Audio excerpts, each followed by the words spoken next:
In the name of God, most compassionate, forever merciful. We are here yet again with you with Ghamidi Sahab from the Ghamidi Center, Dallas, America. Let us begin. Ghamidi Sahab, thank you for your time.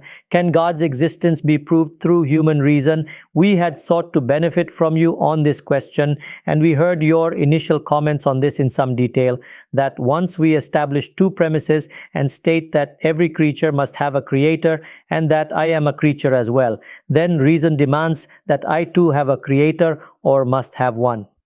Ghamidi Sahab told us that reason can only help us conclude that it is necessary for there to be a creator. It is the testimony of the prophets which proves that a creator does in fact exist, and some examples were provided. A few critical observations were made by scholars and learned people on what you presented. I wish to discuss and understand every point separately and to hear your perspective on them as well. One critique presented is that in deductive logic, istikhraji mantiq, when there is a judgment of is between subject and predicate, then the inference must also possess that same judgment. If premises are logically proven, we cannot state that something must be rather than it is. The terminology and syntax of logical arguments doesn't recognize this difference. In logic, soundness and validity are both proven, and this appears to be a completely novel interpretation. Since examples are very helpful in understanding principles because they distill even the most complex principle to application, I want to discuss the example you gave, that of Jesus, peace be upon him. The critique on your example of the birth of Prophet Jesus is not a rationale of logical proposition. Rather, it is a miracle that suspends reason and logic, and it is solely related to belief or creed. Deductive logic was not formulated for the demonstration of miracles. Similarly, it has also been said that the act of deriving miracles from logic totally defeats the purpose of logic. Again, someone has also said that the reasoning based on Jesus, peace be upon him, here is wrong. Because based on this example, it is not a universal truth that every person is born of a father and mother, and therefore the premises are no longer certain or true. Therefore, we may say that logically every person was born of parents before Jesus, peace be upon him, or maybe after him. But his example cannot be advanced in this regard. This is a very interesting situation indeed, because the way my argument has been described is quite different from what it actually was. I did not utter a single word about the argument being described, critiqued, and ridiculed during my entire conversation. You can listen to our conversation. The subject of using deductive logic to reach an inference was never the subject of that conversation. How the propositions of deductive logic reach an inference, there is no doubt about that. That the premises that you have set up, the conclusion would also follow them. No one in their right mind would ever dare say that the established truths from first two premises will somehow transmute into a must-be by the time they reach inference. Even a schoolboy would not be expected to make this error. My subject wasn't this process of inference in deductive logic. The syllogism wasn't what I was discussing. Nor was I discussing the inferences of deductive logic from this aspect. That is, how is inference derived from the above two premises, and whether it creates a difference. My subject was the premises, the propositions of knowledge from which reasoning is set in order. The examples which I had given, I shall discuss each one of them, but first let us at least understand the topic. The topic was, how do premises of any science come into being? One kind of proposition are those which emerge from our instinctive knowledge, such as that 2 + 2 = 4. There is no need to discuss this kind. They are agreed upon, they transcend any need for argument. The topic under discussion was that the propositions that we establish, they are usually established in two situations. First, something has been acquired by our sensory or empirical knowledge. I am endowed with some external senses and some internal senses. In introducing these, I had gone into a great deal of detail. Something gets apprehended by these senses. The senses have perceived something. As a result, a proposition will come into being. For example, I saw a crow. I saw its color. Both these things were observed by me. Now, a premise comes into being. And what is that?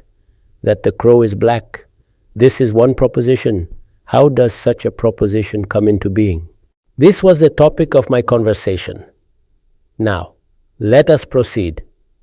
So here we have an observation or experience, that is, I have been confronted by a crow, I saw it, as well as its color. This is a result of empirical knowledge, and many of our data are results of such empirical means, and different propositions come into being through them. As a result, knowledge is created. We haven't yet reached the point of a reasoning. Knowledge is being created. After that, the second kind of propositions are those which emerge through intellectual reasoning.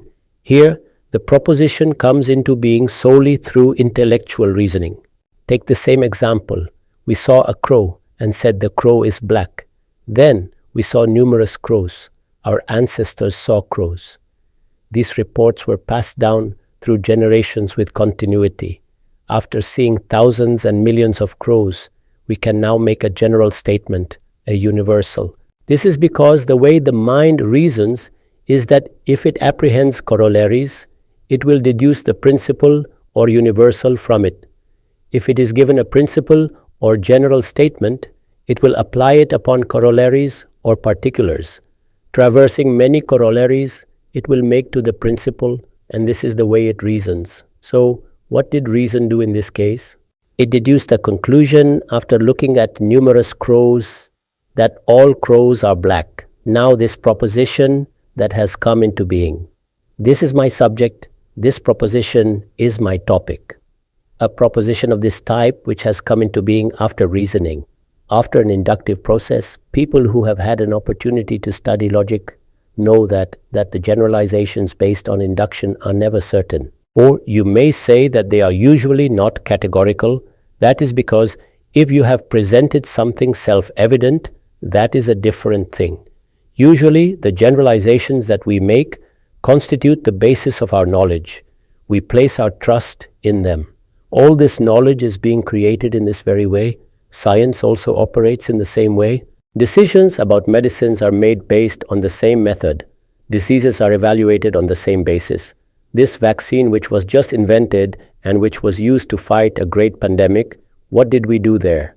Was every person given a vaccine to prove its efficacy? No, we had a trial on many people and decided rationally that now it is worth using. So, reason goes from particulars or corollaries. Or if we were to make it even simpler, it goes from specifics to make generalization. This leads to the emergence of a universal. Once this universal comes into being, when I said that all crows are black, then is this a description of an event?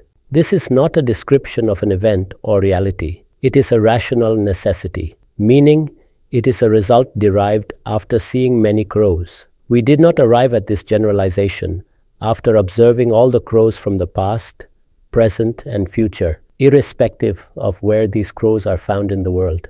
Therefore, it is always threatened with the possibility that if a single white crow is found somewhere, then it will no longer exist as a universal. If it were really a fact, then it would be immutable. First, this point needs to be understood. These are two types of propositions which I had described in the introduction. First, those created from our observation and experience. They are a result of empirical or sensory knowledge. We acquire them through empirical knowledge. They can be verified. They describe the reality. The crow is black. This is a fact. But all crows are black? This is not a description of reality. Here, the word all has been used as a rational necessity. Many crows are black. This is an observation. The transformation of many into all is done by reason, the mind. So, is my point clear? If there is a doubt about this, then please ask now. Now, let us come to those questions. 1 second, Ghamidi Sahab. When a person says, for example, that crows are black, this was his observation. Then, this observation was corroborated by all human beings who said all the crows that we have seen till now, they are all black. Until there arrives on the scene a white crow, shouldn't this be considered to be a fact? Once you bring a competing fact, only then will my fact be liable to change. Until then, I can stick to it. It is not a fact. How can it be a fact? For something to be a fact, the first question that would be asked would be, have all crows been observed? Therefore, at moments like these, while describing this inductive proposition, it is said that, in reality, this should be described in the form of must be. That is, this is a conclusion that the mind has deduced. It does that after observing many things, and this is what becomes the basis of knowledge. We put out trust on this. It is the basis on which we fly in airplanes. However, it is not a description of a fact or event. I have given this example in order to highlight the propositions on which I was discoursing. Now let us go back to that example, or go back to all those examples. There I said that, look, when we say that all men are mortal, Zaid is a man, Zaid is mortal. So here, one premise is that Zaid is a man. It is of the same nature as the crow is black. Because we perceive it through our senses. We see Zaid as well as that he is a man.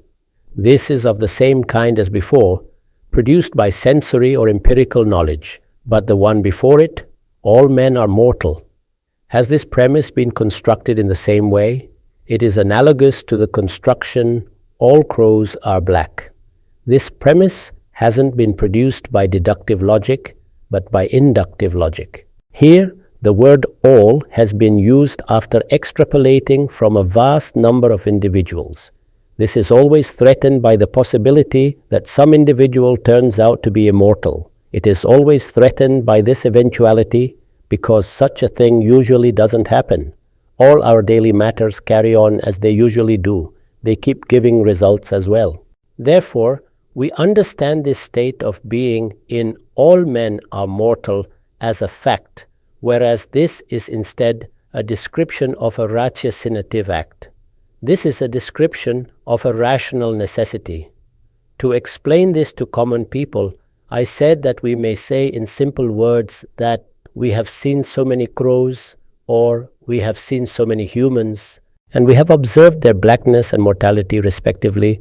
Therefore, the rest of the crows must be black. This must be is not a normative proposition. This only refers to the expectation of must be. That is, they must necessarily be so. This should be its necessary conclusion. However, this must be, what is it describing? It describes that the reason tells us. Reason demands, it concludes that all crows are black. This isn't a description of reality, a fact. So, what was the first premise? It was, Zaid is a man. Its reality has been clarified. This is the second premise. Now let us move to the conclusion. That conclusion is not a new thing at all. Zaid is mortal is not any new information. It is actually the ascription of the earlier premise's predicate in the conclusion. All men are mortal. All men is the subject. Are mortal is the predicate. This predicate travels with the help of the middle term to the inference, which says Zaid is mortal.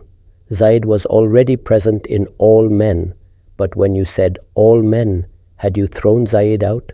No. What was the need of the argument? That's because all men hadn't been observed. All men hadn't become a reality. Therefore, the possibility always remains that we may say such and such is a man, and then we may infer that X is also a mortal. So why did the need to infer this arise? It arose because the statement, all men are mortal, this is not a description of reality. Therefore, new things keep getting included within it. This is how knowledge advances, meaning we apply it. How did we apply it? First, we had an observation about Zaid, that he is a man. Afterward, we said that he is mortal. That Zaid is a man is our observation. Zaid is mortal wasn't our observation. It hadn't become part of our experience. We have deduced it from previous premises. Because all human beings are mortal, we have accepted it. So therefore, Zaid is mortal. Regarding this I had given an example. This too isn't a description of a truth. This is derived from the same all men are mortal. And within all men are mortal, Zaid's mortality is also yet to be observed. Therefore, when would it become a fact? It would become a fact when the all above will be proven after observing each and every man. They have inferred by induction? When it would be proven after having observed each and every man, then this reasoning will no longer be required. And until this happens, till then, how will this become a fact? When we would observe Zaid's mortality. So this is what was being said. The topic that if the above two premises are true, then the inference is immutable was never under discussion. Instead, we were comparing those two propositions, of which one premise is a result of our empirical knowledge and another is a result of intellectual reasoning. One premise we have established by perceiving reality, and in the other, we have made use of induction. And the universal that comes into being through induction, that universal is never a fact by itself. From a scientific perspective, it is quite a robust proposition. Our knowledge depends on it. We believe in it rationally, but despite all this, we cannot say that it's something more than probable. This can never happen. I gave the second example to explain this. And what did I say? I said that all humans are born of a mother and a father. As per inductive logic, this is a very well-formed universal. That is, we saw many thousands and millions of crows, and then we said that all crows are black. We hadn't seen all the crows from past, present, future. In the same way, all men are mortal, premise was established. In the same way, we saw many millions of people, we heard of them from our ancestors, experienced this truth many a times. And we said that all human beings are born of a mother, a father. In this, we don't have to find any exception from the past. That's because so many things must be apprehended by our observations. In itself, the proposition all men are mortal has come into being through inductive logic. Induction has given rise to it. In that all, many more individuals are going to be included. That is why we gave this example. Observe how we devised a universal in a very proper manner and established the correct premise. But Jesus, peace be upon him, was born without a father. So, what happened? It is akin to having spotted a white crow. So, this was an analysis of two propositions. What is the nature of propositions which are a result of empirical knowledge? They are a description of a fact, and premises formed by intellectual reasoning or induction. They are not a description of a fact. Instead, they point to a rational necessity. So I repeated this many a times to explain it to common people. As to what is rational necessity, I had used the expression must be. It was not a comment on the conventions of deductive logic at all. What can I say about this lack of understanding? I can also choose to be in awe of it, or I can choose to be aggrieved by it, because it is the month of Muharram. But let me say this with great respect. None of us should indulge in this pride that in discussing a mistake or while describing a criticism, we start measuring somebody else's knowledge and start advising them that I have read these few books, you should also read them. Knowledge creates humility. It demands that every person should be treated with respect. My opinion about my critics is that their knowledge and talents deserve my recognition. I know their good qualities and always maintain this good impression about them. If they are conversing about a subject, it is after having read and studied it. In spite of all this, every person can make a mistake. It happens at the hands of Ar-Razi and Al-Ghazali also. And Plato and Aristotle too. Criticism should be restricted to the rectification of a mistake. It is not our work, of you or I, us students, that we keep commenting about other people. Let me relate an incident to you, and I have put this in writing in one of my books as well. My revered teacher narrates that when he completed his education with Imam Farahi, he felt a desire to study hadith with Maulana Abdul Rahman Muhaddith Mubarakpuri. He was the author of Tuhwat al-Ahwadi. He had written a commentary on Tirmidhi. So he went to study there. While reading the text, he read Arifa instead of Arafa, and his teacher admonished him. Maulana Islahi insisted that it is indeed Arifa. He thought he was an accomplished student of knowledge and was well known as a student of Imam Farahi. So, all this was in the background, but he did make the mistake. At that moment, the Ustad, Maulana Mubarakpuri, said, Raji al-Luga, consult the dictionary. It became clear that the Ustaz's opinion was right. At that moment, The ustaz did not make the student a target of ridicule. He said that even a steady horse may sometimes slip. So, after demonstrating the lack of understanding of all my critics, I still say, even a steady horse may sometimes slip up. Ghamidi Sahab, the point is clear. You have covered a very difficult topic in a very humble way. So Ghamidi Sahab's viewpoint had come before us. That can human mind reason its way to the existence of God? Based on reasoning, we are limiting to only stating that there must be a God. Ghamidi Sahab, in finishing this topic, could we not repeat that original example? Every created being should have a creator, rather, has a creator. I am a created being. So I too should have a creator. So please analyze the two premises above. What are the two premises and what conclusion can we derive? We can discuss these at another time. First, let us finalize this talking point about what is being discussed here. It is not a methodology of reasoning involved in deductive logic. Rather, how do propositions come into being and what is their status? What is the result of induction and what is the result of observation? How do we understand or apply them? Unless these arguments are understood, we should not proceed to the original debate. You are aware that I presented a third example to clarify this same argument. I gave the example of smoke and fire. If we had observed that there has never been smoke without fire, there would be no need for verification of a fire upon seeing smoke somewhere. Earlier, I said that when does something become a fact? Either when we would ourselves embark and observe something, or some person would see it and tell us that a fire has indeed taken place and smoke is rising from it. Why was this necessary? This is because there is more than one possibility.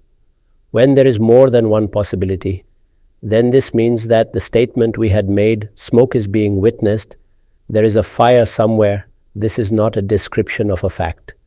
It is a statement of one possibility among many. Therefore, the need was felt that this be verified. Whenever this situation will arise, it will need to be verified through some other means. Either we will go there ourselves or verify some other witness. So, this point should first be understood. That was the subject under discussion, the propositions of knowledge. Not those inferences are different from the premises which lead to it. Ghamidi Sahab, your viewpoint has been clarified. Our time ends here, inshallah. We shall continue with this discussion in the next session. We shall be back at your service. Many thanks for your time.